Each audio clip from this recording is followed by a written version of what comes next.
nos joueurs pour le convaincre de jouer en équipe de France, mais ils n'ont même pas joué. Oui. Donc, finalement, ils ont perdu l'équipe du Sénégal et en France, ils ne jouent pas. Oui. Donc, lui, il a posé le pour et le contre. Finalement, c'est le Sénégal qui a gagné. Ah, c'est le Sénégal. Et je sais qu'il a plus de chances de jouer, d'avoir plus de temps de jeu au Sénégal qu'en France. Qu'en France, effectivement. Denis? C'est bien déjà, c'est un bon renfort pour l'équipe sénégalaise. Maintenant, lui aussi, il a fait un choix et il a choisi de jouer pour l'équipe nationale du Sénégal. Il faut aussi dire qu'au niveau de la France, c'est pas la première fois en fait qu'ils essayent de convaincre. C'est de bonne guerre, mais quand même, bon, parfois c'est un peu frustrant. Il y avait aussi le cas de Moussa Sow. Moussa Sow était très courtisé par l'équipe de France. Bafé Gomis aussi. Bafétimbi Gomis, bon, lui, il a choisi par la suite l'équipe de France, choix par la suite qu'il dit avoir regretté. Voilà, et Moussa Sow, lui, avait choisi l'équipe nationale du Sénégal. Kalidou Koulibaly, il avait déjà débuté en fait chez les Bleuets. Par la suite, il a rejoint en fait l'équipe nationale du Sénégal. Ce sont des choses qui arrivent. Il y a aussi le cas de Boubacar Kamara, qui a été sélectionné par l'équipe nationale de France et qui malheureusement n'a pas pu en fait percer. Donc pour Mamadou Sarr, il a comme des combats peut-être l'a dit, il a pesé le pour et le contre. Et bien sûr, il a choisi la nation qui lui convenait. D'autant plus que ce n'est pas quand même une petite nation. C'est quand même l'équipe nationale du Sénégal qui est deuxième sur le classement au niveau Afrique et bien sûr qui est un potentiel candidat pour remporter la CAN et aussi qui peut faire une très bonne participation à la Coupe du Monde. À la Coupe du Monde. Lamine, par rapport à cette situation? Je suis d'accord avec Ndeye Koumba parce que là, Mamadou Sarr a plus de chance de s'imposer même si la charnière... Mais d'accord, il y a Kalidou Koulibaly et Moussa Niakhaté. Ce sont des cadres qui sont... Kalidou Koulibaly est un peu proche de la retraite, même s'il continue à jouer avec...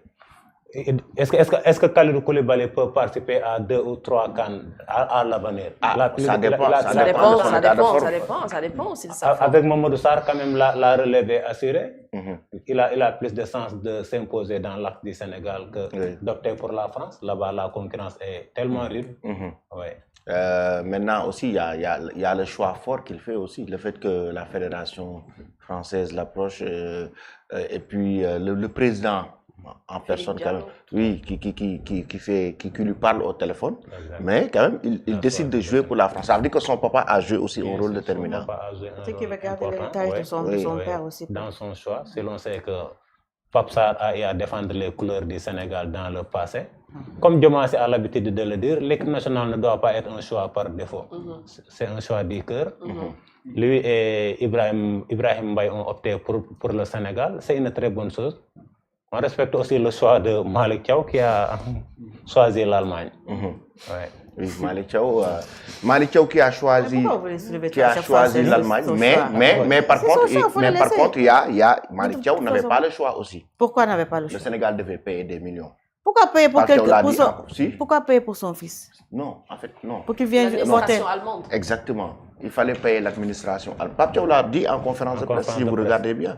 Il a dit il y avait une grosse somme que la fédération sénégalaise devait payer pour que Malick Thiaw puisse rejoindre le Sénégal. C'est comme ça que ça se passe en Allemagne. Oui.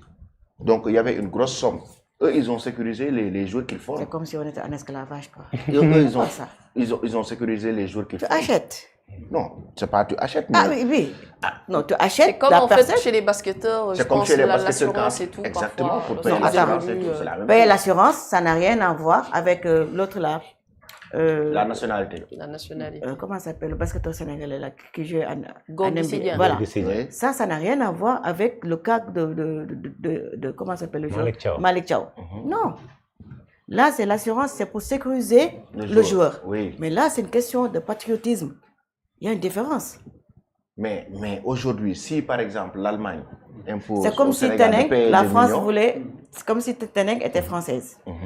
Maintenant, on dit que l'équipe nationale du Sénégal avait besoin de Teneng. La France demande au Sénégal de payer pour faire venir Teneng, pour que Teneng puisse porter les couleurs de l'équipe du Sénégal. Parce qu'elle est née en France et que la France l'a formée. Aujourd'hui, il y a même des autres pays qui commencent à vouloir même introduire cela au niveau de la FIFA, commencer maintenant. Et la FIFA a validé ça.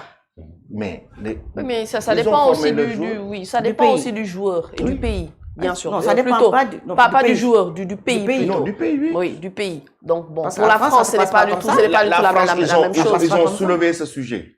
La France, ils ont soulevé ce sujet maintenant, qu'ils vont commencer à sécuriser leurs joueurs qu'ils ont formés. Parce qu'aujourd'hui, tu vas former un joueur de la petite catégorie jusqu'à ce qu'il soit, par exemple, jusqu'à ce qu'il dépasse l'âge de 18 ans, qu'il soit professionnel.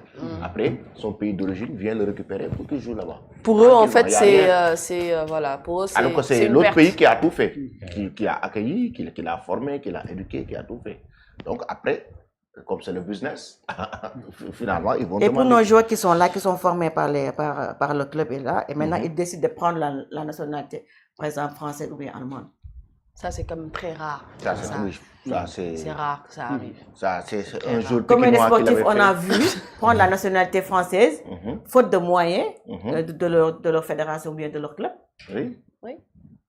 Oui, ça peut arriver. Ah, mais c'est arrivé. Oui, mais aujourd'hui, la tendance est que 99% des joueurs qui sont formés là-bas vont aller jouer vers leur pays d'origine. Regarde bien, pratiquement maintenant, toutes les équipes nationales.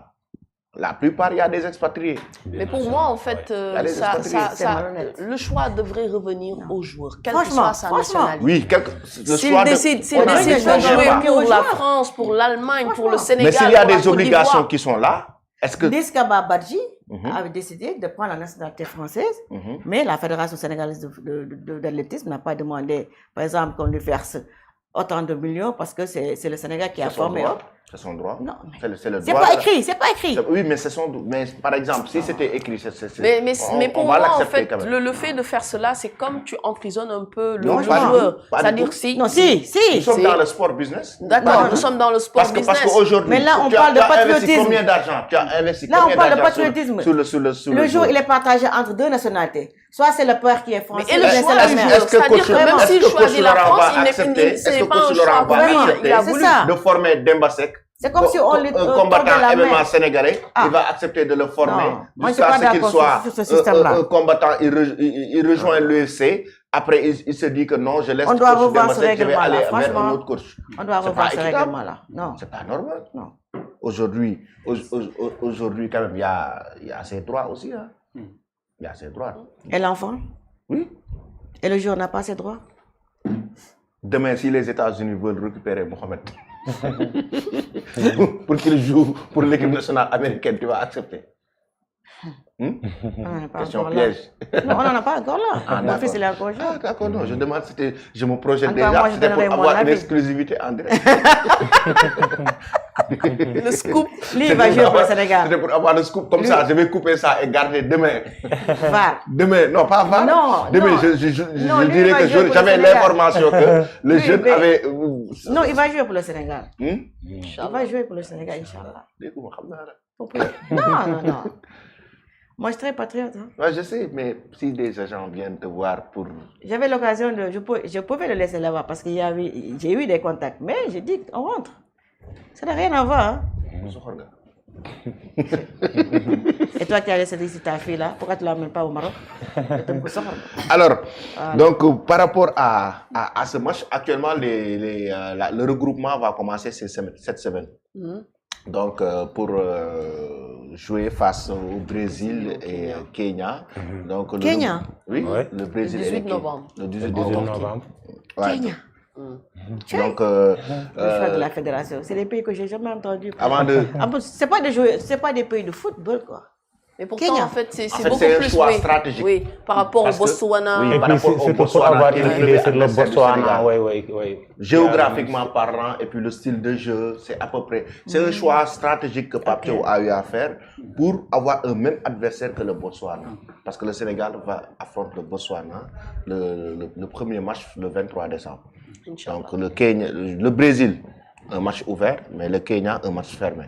Donc il faut aussi mettre sur les deux tableaux. Oui, il faut mettre les jours dans cette situation. Si tu te rappelles, on avait cette discussion la semaine dernière, comme quoi on doit avoir une équipe africaine avant de jouer la CAN, et c'est important. Et il paraît même qu'ils sont en train de voir s'ils peuvent avoir une équipe aussi africaine, une autre équipe africaine au Sénégal avant la CAN. C'est-à-dire en début décembre ou fin novembre avant la CAN. Et En tout cas, ils sont bien préparés. Maintenant, c'est à eux de faire le boulot. Oui, la préparation. Avec la coupe. La préparation. Amin, Inch'Allah. Amin. Tu y crois, Teneng? C'est fort possible. Hein? Oui, Teneng, c'est il fort croit. possible. Teneng et Alamine. Non. Vous y croyez? Teneng y croit. Ah, ok. Comme tous les Sénégalais, Bien moi sûr. j'y crois. Mais- Mais 3 points de c'est situation. le sport. Voilà. Tout est possible. Tout est possible. Alors, Lamine, je vais te libérer. Comme ça, Joseph Marie va venir.